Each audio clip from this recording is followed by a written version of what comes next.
بسم اللہ الرحمن الرحیم۔ السلام علیکم دوستو، دنیا بھر کی خبروں میں آج آپ سنیں گے، لیکن اس سے پہلے اگر ہو سکے تو لائک اور سبسکرائب کا بٹن ضرور دبا لیں۔ شکریہ۔ پاکستان تحریک انصاف کے کچھ رہنماؤں کا کہنا ہے کہ ہماری غلطیوں کی وجہ سے عمران خان کی سختیاں بڑھ رہی ہیں، جس کی تمام تر ذمہ داری مرکزی قیادت پر عائد ہوتی ہے۔ ان کا کہنا تھا کہ بشرا بی بی کا شوہر بغیر جرم کے جیل میں ہے، وہ کیوں نہ سڑک پر نکلتی۔ سوال یہ پیدا ہوتا ہے کہ باقی لیڈرشپ نے کیا کیا؟ مرکزی لیڈرشپ کہاں تھی؟ ان کا کہنا تھا کہ عمران خان نے سنجانی میں دھرنا دینے کی اجازت دی تو اس پر عمل کیوں نہیں ہوا؟ سیاست کے اندر حالات کو دیکھ کر حکمت عملی بنائی جاتی ہے۔ ہمیں اللہ نے بہت بڑا موقع دیا جو ہم نے ضائع کر دیا۔ اگر مشاورت کے ساتھ آگے بڑھتے تو آج نتائج کچھ اور ہوتے۔ ہماری غلطیوں سے عمران خان کی سختیوں میں مزید اضافہ ہو رہا ہے۔ جو ہوا اس کی تمام تر ذمہ داری پی ٹی آئی کی مرکزی قیادت پر عائد ہوتی ہے۔ پی ٹی آئی کے رہنما دوستو بیرسٹر گوہر اور سلمان اکرم راجہ کی قیادت پر بھی سوالات اٹھا چکے ہیں، اور احتجاج کے دوران شیر افضل مروت بھی غائب تھے۔ پنجاب کی قیادت تو موجود ہی نہیں تھی۔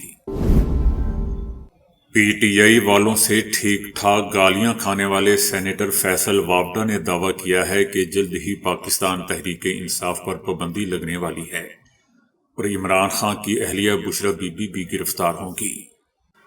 لوگوں سے ٹھیک ٹھاک گالیاں کھانے والے فیصل وابڈا کا کہنا تھا کہ مخلص لوگوں کی ایک نئی پارٹی پاکستان تحریک انصاف پاکستان بن جائے گی، یعنی پی ٹی آئی پاکستان بن جائے گی۔ ان کا کہنا تھا کہ تحریک انصاف سے ایک گدھ نے 9 مئی کروایا، اور اسی نے اقتدار میں گوگی گینگ کے بھی سارے کام کروائے۔ ان کا اشارہ دوستو بشرا بی بی کی طرف تھا۔ فیصل وابڈا کا کہنا تھا کہ بشرا بی بی نے ڈی چوک جانا چاہتی تھی اور پھر فرار ہو گئی۔ اگر سنجانی میں جلسے کرنے پر راضی ہو جاتی تو شاید ان کی کچھ عزت باقی رہ جاتی۔ اب موجودہ قیادت منہ دکھانے کے قابل نہیں رہی ہے۔ ان کا مزید کہنا تھا کہ پی ٹی آئی کی تمام لیڈرشپ نے کہا ہے کہ اس خاتون نے ہمارے لیے مصیبت بنا لی ہے۔ گالیاں کھانے والے فیصل وابڈا کا مزید کہنا ہے کہ علی امین گنڈا پور گرفتار نہیں ہوں گے، لیکن بشرا بی بی ضرور گرفتار ہوں گی۔ پاکستان تحریک انصاف کے رہنما لطیف کھوسہ نے اسلام آباد کے احتجاج میں 278 کارکنوں کے مارے جانے کا دعویٰ کر دیا ہے۔ کیپٹل ٹاک شو میں گفتگو کرتے ہوئے ان کا کہنا تھا کہ احتجاج میں ہمارے 278 کارکن مارے گئے ہیں۔ جب حامد میر نے لطیف کھوسہ سے کہا کہ وہ ان میں سے 8 ہی کے نام بتا دیں تو لطیف کھوسہ نے کہا کہ یہ بات ایڈوکیٹ جنرل خیبر پختونخوا نے انہیں بتائی ہے۔ لطیف کھوسہ نے یہ بھی دعویٰ کیا کہ 1900 کے قریب کارکن گولیاں سے زخمی بھی ہوئے ہیں۔ حامد میر نے شواہد کا پوچھا تو لطیف کھوسہ کا کہنا تھا کہ ثبوت تو ان کے پاس موجود نہیں ہے، لیکن ہم یہ ثبوت آپ کو بعد میں دے دیں گے۔ اس سے پہلے بھی دوستو پاکستان تحریک انصاف کے سیکرٹری جنرل سلمان اکرم راجہ نے دعویٰ کیا تھا کہ احتجاج میں 20 افراد مارے گئے ہیں۔ سوشل میڈیا پر جاری بیان میں سلمان اکرم راجہ نے الزام لگایا کہ ہسپتالوں میں زیر علاج پی ٹی آئی کارکنوں تک رسائی نہیں دی جا رہی، جبکہ دوسری طرف وزیر داخلہ محسن نقوی نے تحریک انصاف کو چیلنج کر دیا ہے کہ اگر منگل کو اسلام آباد میں آپریشن کے دوران پی ٹی آئی کا کوئی ایک کارکن بھی مرا ہے تو بتایا جائے تاکہ ہم کوئی ایکشن لے سکیں۔ دوستو سب 200 مرنے والوں کو تو ڈھونڈ رہے ہیں، مگر 300 ان زندوں کو نہیں ڈھونڈ رہے جو عمران خان کے نام پر اسمبلیوں میں بیٹھے ہوئے ہیں۔ مگر دھرنے میں کہیں نظر نہیں آئے اصل مردے تو وہ ہیں۔ دوستو وفاقی دارالحکومت اسلام آباد کی سڑکیں اب کنٹینرز اور مظاہرین سے خالی ہو چکی ہیں، لیکن لگ بھگ 4 روز تک گفتگو کی کیفیت اور ہر لمحہ بدلتی صورتحال کے بعد اب اس حوالے سے بحث محض سوشل میڈیا اور ٹی وی سکرین تک محدود ہو چکی ہے۔ سوشل میڈیا پر نظر ڈالی جائے تو ایک جانب پاکستان تحریک انصاف کے کارکن سیکیورٹی فورسز کی جانب سے منگل کی شب کیے گئے آپریشن کی مذمت کرتے دکھائی دیتے ہیں، اور اسے ایک بہت بڑا سانحہ قرار دے رہے ہیں، تو دوسری طرف ان کی جانب سے پی ٹی آئی قیادت پر بھی شدید تنقید کی جا رہی ہے۔ پی ٹی آئی کے لوگوں کو نہ صرف قیادت کا ورکرز کو آپریشن کے دوران چھوڑ کر واپس جانے پر غصہ ہے، بلکہ صوبہ پنجاب کی قیادت کا فائنل کال سے مکمل طور پر غائب ہونے کا بھی گلہ ہے۔ ٹی وی سکرینز پر نظر آنے والی پی ٹی آئی قیادت یا تو اپنی ہی جماعت پر تنقید کرتی دکھائی دیتی ہے اور ان کے پاس فائنل کال میں شرکت نہ کرنے کا کوئی خاطر خواہ جواز موجود نہیں ہے۔ شیخ وقاص اکرم سے جب پوچھا گیا کہ پی ٹی آئی کی قیادت کہاں غائب تھی، جواب میں ان کا کہنا تھا کہ جو نہیں تھے عمران خان کی اس کال پر تو وہ نہیں تھے، وہ جہنم میں جائیں گے اور کیا کر سکتے ہیں، ان کا ہم خان نے پہلے ہی کہہ دیا ہے کہ پھر اس کا اور میرا تعلق نہیں ہوگا۔ دوستو، یہ یاد رہے کہ آپریشن کے بعد پولیس کے مطابق پی ٹی آئی کے گرفتار کارکنوں کی مجموعی تعداد 900 سے زیادہ ہے، تاہم اس میں پی ٹی آئی کی قیادت سے کوئی ایک بھی رکن شامل نہیں ہے۔ نہ کسی بڑے رہنما کے سیکیورٹی حکام سے ہونے والی جھڑپوں میں زخمی ہونے کی اطلاعات سامنے آئی ہیں۔ Social media per P T I کی پنجاب کی قیادت کو سب سے زیادہ تنقید کا نشانہ بنایا جا رہا ہے اور بطور خاص سلمان اکرم راجہ اور حماد اظہر کارکنان کے نشانے پر دکھائی دے رہے ہیں۔ سلمان اکرم راجہ کی جانب سے گزشتہ شام جاری ایک ویڈیو پیغام میں کہا گیا کہ بہت سے لوگوں نے اعتراض کیا کہ بہت سے لوگ بشمول میرے اسلام آباد کیوں نہیں پہنچنے پر اعتراض کر رہے تھے۔ ان کا کہنا تھا کہ میں پورا دن لاہور کی سڑکوں پر تھا اور یہاں یہ عالم تھا کہ اگر 20-30 لوگ بھی ایک جگہ جمع ہوتے تو ان پر لاٹھیاں برسائی جاتی، ان کو گرفتار کیا جاتا، لیکن وہ کوئی ایسی ویڈیو یا ثبوت دوستوں پیش نہیں کر سکے۔ سلمان اکرم راجہ کا کہنا تھا کہ میرے لیے یہ مناسب نہیں تھا کہ دوسروں کی طرح میں بھی ڈی چوک پر جا کر تصویریں بناتا۔ 24 نومبر کو کسی کے لیے لاہور سے باہر نکلنا ممکن نہیں تھا۔ لوگوں کا سلمان اکرم راجہ کو کہنا تھا کہ آپ کے تمام بہانے بے معنی اور کھوکھلے ہیں، کیونکہ آپ ایک منتخب نمائندے نہیں ہیں، اس لیے ہمیں آپ سے مجمع جمع کرنے یا اس کی قیادت کرنے کی امید نہیں تھی، لیکن جماعت کے اعلیٰ عہدیدار کی حیثیت سے آپ کو فرنٹ سے قیادت کرنی چاہیے تھی، آپ کو اسلام آباد پہنچنا چاہیے تھا۔ لوگوں کا کہنا تھا کہ آپ نے اس وقت کارکنوں سے منہ موڑا جب انہیں سب سے زیادہ آپ کی ضرورت تھی۔ لوگوں کا یہ بھی کہنا تھا کہ آپ لاہور میں کیوں تھے، 24 نومبر کو لاہور میں کیوں تھے، جب ہر بچے کو پتا تھا کہ 24 نومبر کو لاہور سے باہر جانے کی اجازت نہیں ملے گی، تو آپ کیا خاک چھان رہے تھے؟ آپ نے ہمیں بہت مایوس کیا، پنجاب نے عمران خان کو بہت مایوس کیا، اس کو ناکام بنا دیا۔ لوگوں کا یہ بھی کہنا تھا کہ آپ لوگوں نے پہلے لوگوں سے باہر نکلنے کا مطالبہ کیا اور پھر انہیں بربریت کا نشانہ بننے کے لیے چھوڑ دیا۔ اگر آپ قیادت نہیں کر سکتے تھے تو لوگوں کو باہر نکلنے کا کیوں کہا؟ اس کا مطلب یہ ہے کہ پنجاب کے لوگوں نے آپ لوگوں کو پہلے ہی بھانپ لیا تھا، اس لیے وہ باہر نہیں نکلے، وہ آپ کے کرتوت جانتے تھے۔ لوگوں کا یہ بھی کہنا تھا کہ اب آپ لوگ ہماری طرف کس منہ سے نکلیں گے؟ اب ہم اسی وقت نکلیں گے جب عمران خان ہمیں کہے گا اور ہمارے سامنے موجود ہوگا۔ انہوں نے اہلیہ عمران خان کی اہلیہ بشرا بی بی پر بھی سخت تنقید کی۔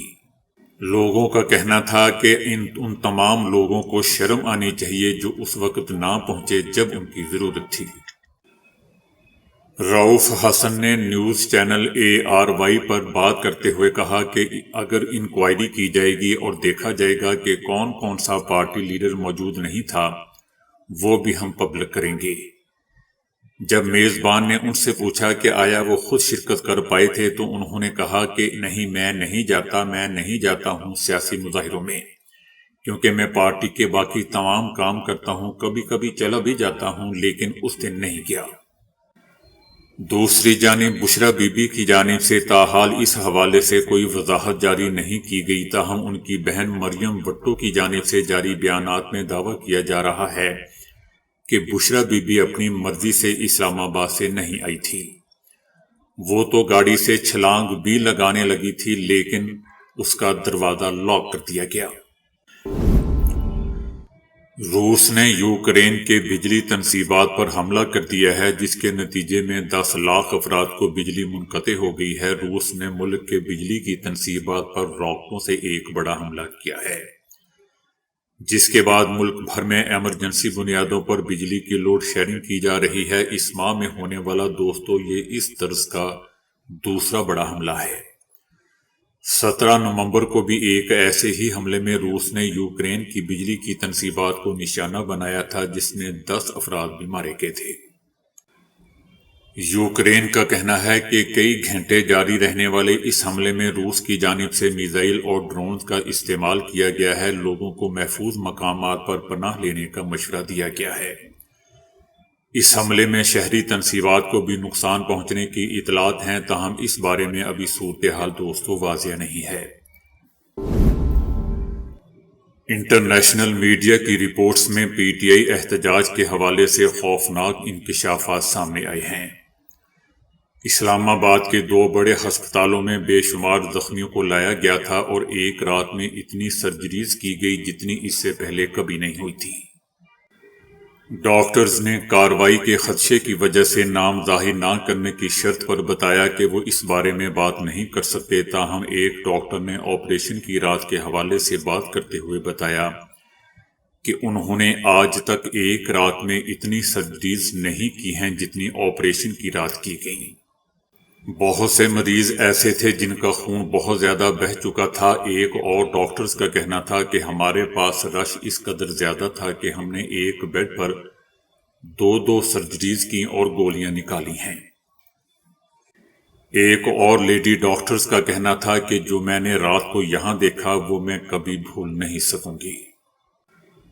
اس کا کہنا تھا کہ زیر علاج زخمی ملاقات کے لیے آنے والوں کو اس وقت تک یہ نہیں بتاتے کہ وہ پی ٹی آئی کے کارکنان ہیں جب تک انہیں یہ یقین نہ ہو جائے کہ پوچھنے والا حکومتی اہلکار یا پولیس اور رینجر میں سے نہیں ہے، کیونکہ انہیں ڈر ہے کہ انہیں گرفتار کیا جا سکتا ہے۔ ہسپتال میں متعدد ڈاکٹرز اور عملے کے افراد نے بتایا کہ پولیس کی جانب سے ان پر دباؤ تھا کہ زخمی افراد کو ان کے حوالے نہ کیا جائے۔ متعدد ڈاکٹرز نے یہ بھی بتایا کہ شام سے ہی درجنوں کارکنان ہاسپٹل لائے گئے جنہیں گولیاں لگی ہوئی تھیں۔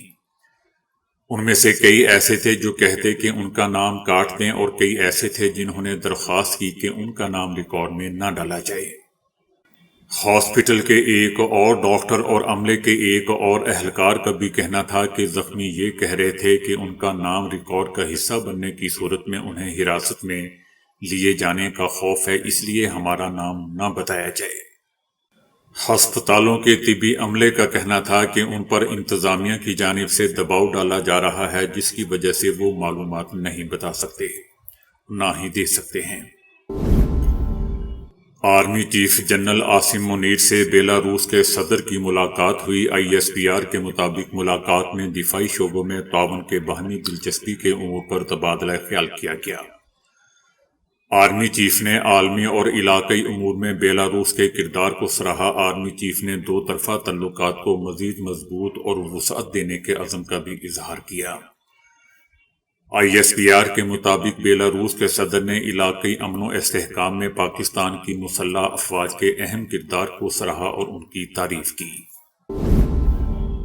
وفاقی حکومت کی اکثریت نے خیبر پختونخوا میں گورنر راج نافذ کرنے کی حمایت کر دی ہے۔ حکومت نے KP میں گورنر راج نافذ کرنے سے پہلے پیپلز پارٹی، قومی وطن پارٹی اور ANP سے مشاورت کا بھی فیصلہ کیا ہے، کیونکہ خیبر پختونخوا نے خود 2 بار وفاق پر چڑھائی کر کے گورنر راج کا جواز پیدا کر دیا ہے۔ وفاق پر چڑھائی میں سرکاری ملازمین اور سرکاری مشینری کو استعمال کیا گیا تھا۔ وفاقی کابینہ کے اجلاس میں صرف اس ایک نکتے یعنی نکاتی ایجنڈے پر غور ہوا۔ سیاسی اتحادیوں اور سٹیک ہولڈرز کو اعتماد میں لے کر گورنر راج سے متعلق حتمی فیصلہ کیا جائے گا۔ اقوام متحدہ نے کہا ہے کہ دنیا بھر میں تقریباً 820 ملین بچوں کو اسکول میں ہاتھ دھونے کی بنیادی سہولیات میسر نہیں ہیں، جس سے انہیں کورونا اور دیگر منتقل ہونے والی بیماریوں کا خطرہ لاحق ہے۔ اقوام متحدہ کا کہنا ہے کہ اسکولوں سمیت تمام تربیتی اداروں میں انفیکشن کی روک تھام اور کنٹرول کے لیے پانی، صفائی ستھرائی اور حفظان صحت خدمات تک رسائی ضروری ہے۔ اقوام متحدہ کے اعداد و شمار کے مطابق کورونا نے تعلیم میں اب تک کی سب سے بڑی رکاوٹ پیدا کی ہے اور اس کے باعث 190 سے زیادہ ممالک میں تقریباً 1.60 ارب طلبہ متاثر ہوئے ہیں۔ اس تحقیق سے پتہ چلا ہے کہ گزشتہ سال عالمی سطح پر 43% اسکولوں میں صابن اور پانی سے بنیادی ہاتھ دھونے تک رسائی کا فقدان تھا۔ دنیا بھر میں تقریباً 818 ملین بچے جن کے لیے اسکولوں میں ہاتھ دھونے کی بنیادی سہولیات کا فقدان ہے۔ تائیوان میں ایک ایسا حیران کن واقعہ پیش آیا ہے جہاں اپنی من پسند ڈش کا نام سنتے ہی کوما میں گیا شخص اسے باہر آ گیا۔ چوبچ نامی 18 سالہ یہ نوجوان ایک ٹریفک میں شدید زخمی ہو گیا تھا۔ ڈاکٹروں نے اس نوجوان کی طبیعت کو بہتر بنانے کی بھرپور کوشش کی تاہم وہ اسے کوما میں جانے سے نہیں بچا سکے۔ اس لڑکے کے اہل خانہ اس کی تیمارداری میں ہی لگے ہوئے تھے لیکن اس کو ہوش میں لانے سے قاصر رہے۔ بڑے بھائی نے بتایا کہ معاملات اس وقت تبدیل ہو گئے جب وہ اپنے بھائی سے ملنے کے لیے ہاسپٹل گیا۔ بڑے بھائی نے کہا کہ میں تمہاری پسندیدہ ڈش چکن فلے کھانے جا رہا ہوں۔ یہ سنتے ہی اس لڑکے کی دھڑکن چل پڑی اور تیز ہو گئی۔ اس کے بعد لڑکے کی طبیعت میں روز بروز بہتری آنے لگی اور اب وہ بالکل ٹھیک ہے۔ تو دوستو ابھی کے لیے اتنا ہی۔ ویڈیو کو لائک اور شیئر کرنے کا بہت بہت شکریہ۔